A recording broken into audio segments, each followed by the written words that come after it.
Cash இன்றைக்கி ரொம்ப ஒரு சேட் நியூஸ் வந்துச்சு கேஷ். என்னென்னு பார்த்தீங்கன்னா என்னுடைய ஃபைட்டர் பார்த்தீங்கன்னா பாருங்கள் எகிரி குச்சி கீழே வேண்டியது. அது மட்டும் இல்லாமல் தண்ணியில் என்ன இருக்குது பார்த்தீங்கன்னா பிளட் வாம் இருக்குது கேஷ். அங்கே பாருங்கள் எவ்வளோ பிளட் வாம் பாருங்கள் கைஸ்.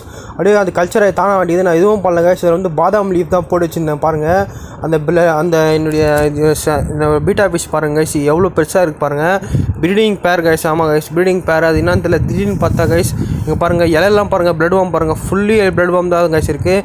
இப்போ இருங்க நான் ஏன் கையால் எடுக்கலைன்னா, இப்போ நான் கையால் பிடிச்சேன்னா நான் வேறு மீனை தொட வேண்டியதாக இருக்கும், இன்ஃபெக்ஷன் ஆகிடும். அதனால் பார்த்தீங்கன்னா நான் வந்து அதை கையால் தொடலை கைஸ். இங்கே பாருங்கள் உங்களுக்கு காமிக்கிறதுக்காக நான் பாருங்கள் பாதாம் லீஃபில் தான் எடுக்கிறேன் பாருங்கள். பாதாம் லீஃபில் எடுத்து காமிக்கிறேன் பாருங்கள். எவ்வளோ பெரிய ஃபைட்டர் பாருங்கள். இங்கே பாருங்கள் நல்லா வந்து ஃபுல்லி ரெட் கலர் இருந்துச்சு கைஸ். அது வந்து இப்போ தண்ணியிலேருந்து கீழே எகிரி வச்சு வீந்து அப்படியே செத்து பாருங்கள் கருப்பு கலராக ஆகிட்டுக்குது பாருங்கள். ரெட் கலர் பிட்டா வந்து பிளாக் கலர் பிட்டாக மாறிட்டுக்குது. இங்கே பாருங்கள் பார்க்கறதுக்கே ரொம்ப பாவம் மாதிரி. அது மட்டும் இல்லாமல் அது இந்த டேங்கில் பார்த்தீங்கன்னா ரொம்ப பிளட் வாம் பண்ணிட்டு வச்சுங்க பாருங்கள். இந்த பிளட் வாம் நீங்கள் வந்து உங்கள் மீனுக்கு ஃபிட் பண்ணுமான்னு கேட்டால் பண்ணோட கைஸ். ஏன்னு பார்த்தீங்கன்னா அந்த ஏற்கனவே அந்த மீனுக்கு எதனா டிசீஸ் இருந்துச்சுன்னா அந்த டிசீஸ் வந்து வேறு மீனுக்கு பரவத்துக்கு வாய்ப்புகள் இருக்குது. அதனால் வந்து நீங்கள் வந்து பிளட் வாம் ஃபிட் பண்ணாதீங்க. ஓகே கைஸ், வீடியோ பிடிச்சா லைக் பண்ணுங்கள், ஷேர் பண்ணுங்கள்.